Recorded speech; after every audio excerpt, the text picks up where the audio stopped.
இந்த சேனலுக்கு முதல் முறையாக வர்றீங்கன்னா சப்ஸ்கிரைப் பண்ணிவிட்டு பாருங்கள். செந்தில் வந்து மீனா மேலே உயிரே வச்சுருக்க விஷயம் இப்போ 2 பேரும் ஒன்று சேர்ந்தது யாருக்கெல்லாம் பிடிச்சிருந்தது அவங்களாம் கண்டிப்பாக இந்த வீடியோவுக்கு லைக் பண்ணிக்கோங்க.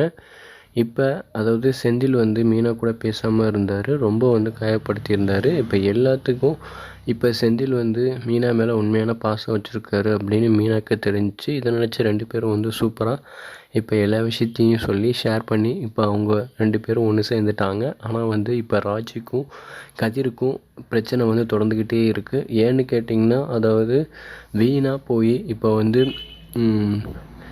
கதிர் வந்து தேவையில்லாமல் வேலை பார்த்து ரொம்ப வந்து இப்போ அவங்க அம்மா வந்து இப்போ ராஜியை வந்து திட்டிக்கிட்டு இருக்காங்க. ஏன்னா கோமதி வந்து தன்னோட பையன் வந்து உன்னால தான் கஷ்டப்பட்டுக்கிட்டு இருக்கான், எல்லாத்துக்கும் நீ தான் காரணம் அப்படின்னு சொல்லி இப்போ ராஜியை வந்து மனசு இப்போ நோகிற மாதிரி பேசுகிறாங்க. இதை வந்து ராஜினால் தாங்கிக்க முடியாது. ஏன்னா அவங்க வந்து ரொம்ப ஃபீல் பண்ணிட்டாங்க. ஏன்னா ஏன் வந்து நான் கதிரை வந்து வேலைக்கு போக சொன்னேன்னா அப்படின்னு சொல்லிட்டு இப்போ வந்து கதிரை வந்து கேள்வி கேட்குறாங்க. ஏன்னா வந்து உனக்கு பணம் தானே முக்கியம் அப்படின்னு வந்து கதிர் புரிஞ்சுக்காமல் பேசுகிறாரு. இதுக்கு வந்து ராஜி, நான் உங்களை இப்படியெல்லாம் வேலைக்கு போயிட்டு எதுவுமே பண்ண சொல்லலை, படிக்கிற நேரத்தில் படிக்க வேண்டியதுன்னு ஏன் வந்து தேவையில்லாமல் வந்து காசு வேணும்னு சொல்லிட்டு இப்படி பண்ணிக்கிட்டு இருக்கீங்க அப்படின்னு சொல்லிட்டு இப்போ ராஜி செம கோவத்தில் பேசுகிறாங்க. இப்போ கதிர் வந்து திரும்ப வார்த்தையில் வந்து எதுவுமே பேச முடியாமல் ஸ்டக்காகி அப்படியே நிற்கிறப்பல இருந்தாலும் இதில் ராஜி வந்து பொறுமை காத்து இப்போ வந்து ஓவராக வந்து இப்போ சத்தம் போடுறாங்க. நீங்கள் வந்து வேலைக்கு போகிறீங்களே, ஆனால் நான் வந்து இனிமேல் டியூஷனும் போவேன் அப்படின்னு சொல்லிட்டு இந்த ஒரு பிரச்சனையை வந்து திரும்பவும் வந்து கொண்டு வருவாங்க ராஜி.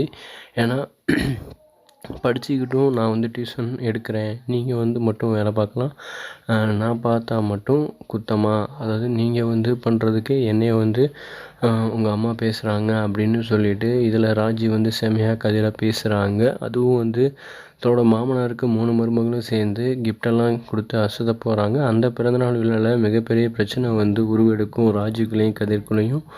அதே மாதிரி ராஜி சொல்லி தான் இந்த கல்யாணத்துக்கு ஏற்பாடு பண்ணாங்களா அப்படிங்கிற ஒரு விஷயத்த மீனா சொல்லியிருப்பாங்க. இருந்தாலும் கோமதிக்கு இந்த விஷயம் தெரியலையாட்டியும் போக போக வந்து எது உண்மை, அந்த கல்யாண விஷயத்தில் என்னென்ன நடந்துச்சு அப்படின்னு சொல்லிட்டு சூப்பரான எபிசோடு வந்து பாண்டியன் ஸ்டோர்ஸ் 2ல் வந்து கொண்டு போகிறாங்க. இனி வர எபிசோட் செம ட்விஸ்ட்டாகவும் கலகலப்பாகவும் வந்து இருக்க போகுது.